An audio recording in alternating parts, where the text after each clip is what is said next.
sun had barely risen over the North African desert when Corporal James Mitchell first saw his new assignment. It wasn't the gleaming Sherman tank he'd trained on back in England. Instead, sitting in the makeshift motor pool was what his commanding officer had cheerfully called a tin can on tracks. An M3 Stuart light tank, its armor so thin that the men joked you could punch through it with a good right hook. Mitchell ran his hand along the riveted metal, feeling the desert heat already beginning to radiate from its surface. His crew stood beside him, 3 men who would share this cramped metal box for however long fate allowed. There was Sergeant Davies, the loader, a Welsh miner who could heft shells faster than anyone Mitchell had ever seen. Corporal Rodriguez manned the bow machine gun, a kid from Texas who claimed he could shoot the wings off a fly at 50 yards. And then there was Private Thompson, their driver, a farm boy from Iowa who had an almost supernatural ability to coax machinery into doing things it wasn't designed to do. "Well, lads," Mitchell said, trying to sound more confident than he felt, "let me introduce you to our home for the foreseeable future. I'm thinking we should give her a name." "How about the Coffin?" Rodriguez suggested with a grim laugh. "Bloody hell, that's cheerful," Davies muttered, loading their ammunition stores. "I say we call her Lucky. Might improve our odds." They settled on Desert Rose, a name that seemed absurdly delicate for a machine designed to deal death. But there was something about it that felt right, a small assertion of beauty in a landscape of destruction. Their first real engagement came 3 days later. Mitchell's platoon had been sent to hold a strategic crossroads against a German armored column that intelligence suggested was heading their way. The position was terrible flat, open ground with barely any cover. The 6 Stuart tanks in their platoon looked like toys compared to the German Panzer IIIs and IVs they might face. Remember, their platoon commander had told them over the radio, "We're not here to win a tank battle. We're here to delay them long enough for the artillery to get into position. Hit and run, use your speed, and for God's sake, don't try to go toe-to-toe with their armor." Mitchell felt his stomach tighten as he scanned the horizon through his periscope. The waiting was always the worst part. Inside the Desert Rose, the temperature had climbed to well over 110 degrees. Sweat dripped from every surface, and the air smelled of hot metal, gun oil, and fear. "Contact," Rodriguez shouted. 11 o'clock, range about 2,000 yards. Mitchell swung his periscope around and felt his blood run cold. It wasn't just a column. It was a full German armored battalion. At least 20 tanks, supported by half-tracks and armored cars. The German commander clearly hadn't expected opposition at this crossroads and was advancing in a relatively loose formation. "All Badger units, this is Badger 6, the radio crackled. "We're outnumbered at least 3 to 1. We'll engage at 800 yards, hit their lead elements, then fall back to secondary positions. Remember, speed is your friend. Move or die." Thompson had the engine running before Mitchell even gave the command. The Stuart's radial engine roared to life, and Mitchell could feel the familiar vibration through his boots. Whatever happened in the next few minutes, he knew that some of them wouldn't be alive to see the sunset. "Load armor-piercing," Mitchell ordered Davies. Through his sight, he could see the German tanks growing larger, their distinctive gray paint schemes and black crosses becoming clearer with each passing second. He picked his target, a Panzer III on the left flank of their formation, slightly separated from the others. The range closed rapidly. 900 yards. 850. 800. Fire! Mitchell squeezed the trigger, and the 37mm gun kicked back with its familiar crack. The tracer round streaked across the desert, and for a moment, Mitchell thought he'd missed. Then he saw the spark of impact on the Panzer's side armor. The German tank lurched to a stop, smoke beginning to pour from its engine compartment. "Hit! Load another round!" Mitchell shouted, but the Germans were already reacting. The entire column was turning toward them, and Mitchell could see muzzle flashes as they began returning fire. Shells screamed overhead and kicked up fountains of sand around them. "Thompson, get us moving. Hard right. Head for those rocks." The Stuart leaped forward, its high-power engine pushing them to nearly 40 miles per hour across the rough terrain. Behind them, Mitchell could hear the other tanks in his platoon engaging, their lighter guns crackling against the deeper booms of the German 75mm cannons. A shell impacted 20 yards to their left, the concussion wave rocking the desert rose violently. Mitchell's head slammed against the turret wall, and for a moment, his vision swam with stars. Another target, Rodriguez called out. 2 o'clock, range 600 yards. Mitchell shook his head clear and acquired the target. Another Panzer III, this one had stopped and was traversing its turret toward them. It was a race now, who could get their shot off first.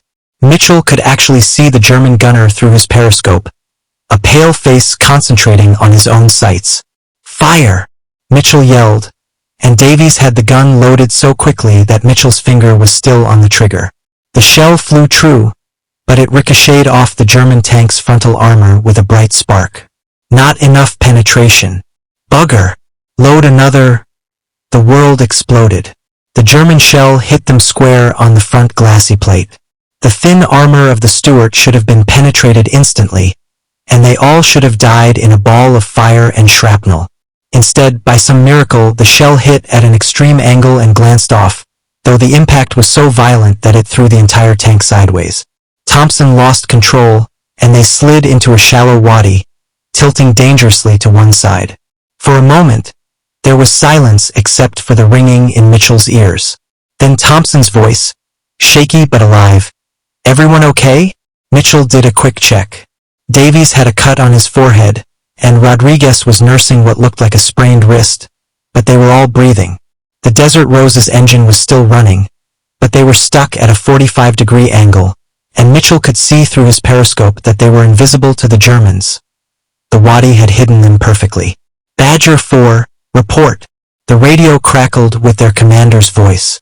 Badger 4 were hit but operational. We're in defilade and repositioning. Mitchell tried to keep his voice steady. Through his periscope, Mitchell could see the battle continuing. 2 of their platoon's tanks were already burning, their crews dead or escaping across the desert on foot. But they'd accomplished their mission. The German column had been delayed, disrupted, forced to deploy into combat formation. He could see German officers standing in their turrets, trying to coordinate their response to this unexpected resistance. Thompson, can you get us out of here? I think so, Corporal, but it's going to be rough. For the next 10 minutes, Thompson performed a minor miracle of driving, carefully backing them up the wadi's slope while Davies and Rodriguez redistributed ammunition to balance their weight. Finally, they crested the rise and found themselves behind a small cluster of rocks that provided some concealment. The battle had moved on.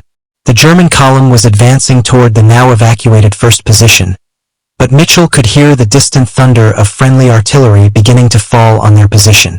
The delay had worked. The German advance would be blunted here, at least for today. As they carefully made their way back to friendly lines, Mitchell thought about how close they'd come to death.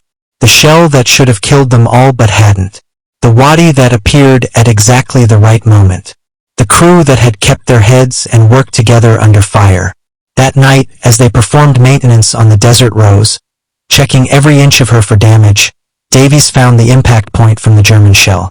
It had struck at such an extreme angle that instead of penetrating, it had merely gouged a deep scar across the armor and bounced off. 3 inches different, and they would all be dead. Well, Davies said, staring at the scar, I guess she's earned her name. Lucky Desert Rose. Mitchell nodded, too tired to speak. He'd written letters to the families of the crews who hadn't made it back. 6 men dead, to delay a German column for 20 minutes. That was the arithmetic of war, cold and merciless. But they'd survived their first real battle. The tin can had held together. His crew had performed flawlessly. And somewhere in the distance, German tanks were being pounded by artillery that wouldn't have been in position if not for their sacrifice. In the weeks that followed, the crew of the Desert Rose would fight in a dozen more engagements across the North African desert. They would face Italian tanks, German anti-tank guns, and even once a German Tiger tank that they had to flee from at maximum speed while it methodically destroyed 2 of their accompanying Shermans. Thompson's driving, Rodriguez's spotting, Davies's loading speed, and Mitchell's gunnery became the stuff of minor legend in their battalion. The The moment that would define their war came on a dusty afternoon 3 months later. They'd been assigned to support an infantry advance near a small town whose name Mitchell could never remember. The attack had stalled when a German Panzer IV had positioned itself in a fortified position at the end of the main street, able to cover the entire approach with its 75mm gun. 2 Sherman tanks had already been knocked out trying to approach it. Badger 4, this is command. We need that Panzer eliminated. Can you find an approach? Mitchell surveyed the situation. The Panzer was too well protected for a frontal assault that would be suicide. But he'd noticed something. There was a narrow alley that ran parallel to the main street, barely wide enough for their steward. If Thompson could navigate it, they might be able to get a side shot at the Panzer from about 70 yards. Thompson, you see that alley? The one that looks too narrow for a bicycle? That's the one. Think you can get us through? There was a pause. Then Thompson's voice, tinged with a fatalistic humor. Well, Corporal, we'll either make it or we'll be stuck there for the Jerrys to use for target practice. Either way, it'll be interesting. The approach was a nightmare. The Stuart's tracks scraped against building walls on both sides, dislodging stones and bricks. Every sound seemed impossibly loud, and Mitchell was certain the Germans would hear them coming. But the noise of battle machine gun fire, exploding shells, shouting men covered their advance. They emerged from the alley with the Panzer IV directly to their right, just 70 yards away. The German tank was focused on the main approach, its turret traversed away from them.